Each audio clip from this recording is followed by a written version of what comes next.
Guys আমি এখন যেই জায়গাটার মধ্যে আছি মানে আপনাদেরকে আমি বলে বিশ্বাস করাইতে পারবো না যে পিছনের এই জায়গাটা যে কতটা সুন্দর, কতটা সুন্দর, মানে আমার চোখেই সুন্দর লাগতেছে।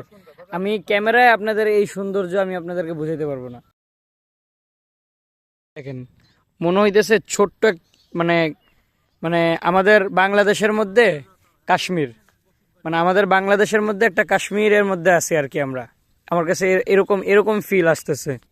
দেখতেই পারতেছেন আপনারা, এই যে এই সাইডটা কি সুন্দর মাশাআল্লাহ, আর এই যে জাস্ট এই সাইডের একটা লুক দিতেছে আপনাদেরকে, চোখ জোড়ানোর মতন জায়গা, প্রায় প্রকাশ করাইতে পারবো না। আপনাকে অনেক অনেক ধন্যবাদ ভাই এখানে আনার জন্য। থ্যাংক ইউ ভাইয়া।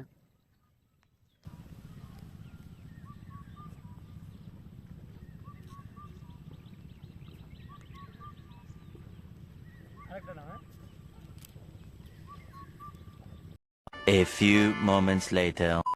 গাইজ এই যে আপনারা দেখতেই পারতেছেন লাল লাল কি জানি না, আসলে এগুলো হচ্ছে আপনার লাল লাল কাঁকড়া। ওই দেখেন যখনই মনে করেন যে হালকা একটু হুন্ডার আওয়াজ পায় তখনই মনে করেন যে তারা তাদের গর্তের ভিতরে ঢুকে যায়। ঠিক আছে, সামনে কি একটু স্লো করবেন, ওই যে লাল ওই জায়গাটা স্লো করবেন, আমার দর্শকদের একটু দেখাই আর কি। এই যে দেখেন, এই যে দেখছেন, এই যে দেখেন এগুলো কিন্তু লাল কাঁকড়া সব। এই যে দেখেন এগুলো সব লাল কাঁকড়া, এই যে কাঁকড়া কাঁকড়া, তারপর এই যে কাঁকড়া, ওই যে কাঁকড়া দেখতে পারতেছেন আপনারা, সুন্দর দেখা যাইতেছে লাল লাল কি জানি শুয়ে আস। এই যে দেখেন স্পষ্টভাবে দেখাই, এই যে দেখেন কাঁকড়া, মানে কাছে গেলেই তারা দৌড় দিবে, আমি আর ভিডিও নিতে পারবো না। তো যাই হোক, এই জায়গাটা টান দিয়ে নেবেন, এই জায়গাটা কাঁকড়া অনেক বেশি। হ্যাঁ এই যে কাঁকড়াগুলা প্রচুর,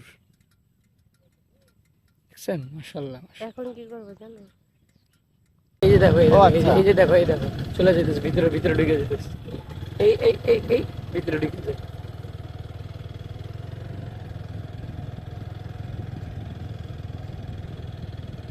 ওরে ওরে কাঁকড়া রে, মাশাআল্লাহ মাশাআল্লাহ।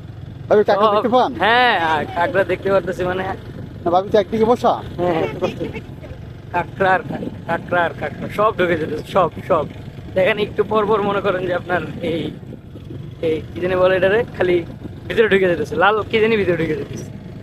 লাল কাঁকড়া এবং সূর্য ওঠা, তারপরে মনে করেন যে মিনি সুইজারল্যান্ড দেখার পর আমরা সুন্দর একটা গ্রামের রাস্তা দিয়ে আমরা চলে যাচ্ছি আপনার রাখাইন পল্লীতে, ওইখানে আর কি ওইখানের যে দর্শনার জায়গা আছে ওইগুলো দেখার জন্য। চলেন আপনাদেরকেও নিয়ে যাই। তো গাইজ আমরা এখন আছি হচ্ছে আপনার রাখাইন জাদুঘরের সামনে। এই যে দেখতেই পারতেছেন 10 টাকা টিকিট লাগবে ঢুকতে।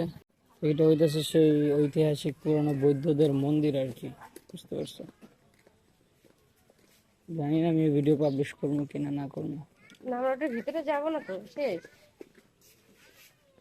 ও ওরে বাবা রে, বিরাট বড় একটা মন্দির।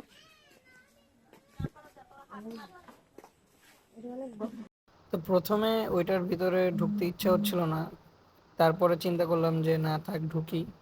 তো ঢুকেই মনে করেন যে আপনার বৌদ্ধদের লেখা, মানে বৌদ্ধ ভাষায় লেখা একটা স্টিলের অনেক মানে পাথরের মধ্যে আর কি তারা এই জিনিসটা বেঁধে রাখছে। তো আমি এই জিনিসটা অনেকক্ষণ ধরে ভিডিও করে নিয়েছি। আর তারপরে মনে করেন যে সামনে যে কুয়াকাটা যেই নামের উদ্দেশ্যে আর কি, তারা যেই কুয়াটা আর কি, যেই কুয়াটার নামে আর কি কুয়াকাটার নামকরণ করা হয়, সেই কুয়াটা দেখতে আর কি মনে করেন যে যাচ্ছি। তো এই যে আশেপাশের যে জায়গাটা দেখতে পারতেছেন অনেক সুন্দর, মানে বাগানের মতন তারা সাজাইছে গুছাইছে, আর এই হচ্ছে সেই কুয়াটা। তো জিজ্ঞাসা করলাম লোকদেরকে যে কুয়াটা কতটুকু গভীর, তো বললো বেশি না, মাত্র 60 ফিট হবে আর কি। ওই যে ড্রাগন, মানে বৌদ্ধরা যে আমরা যে কার্টুনের মধ্যে দেখছি বেশিরভাগ বৌদ্ধদের কিন্তু ওই যে আপনার মাথা টাকলা মাকলা এগুলো সব মনে করেন যে আপনার ওই যে ড্রাগনকে সবচেয়ে বেশি শক্তিশালী মনে করে। এই যে মূর্তি আছে আর কি, বুঝছেন?